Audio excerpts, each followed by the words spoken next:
యజమానుడు కష్టపడుతూ ఉన్నాడు, సంపద వ్యర్థమైపోతూ ఉంది. కుమారులు కష్టపడుతున్నారు, సంపద వ్యర్థమైపోతుంది. ఆయన లోకాశల నుండి నా యజమాని, లోకాశల నుండి నా బిడ్డలను కాపాడండి.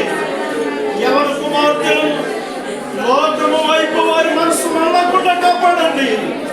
దేవా నీకు స్తోత్రములు నాయనా, దేవా మీకు స్తోత్రములు నాయనా.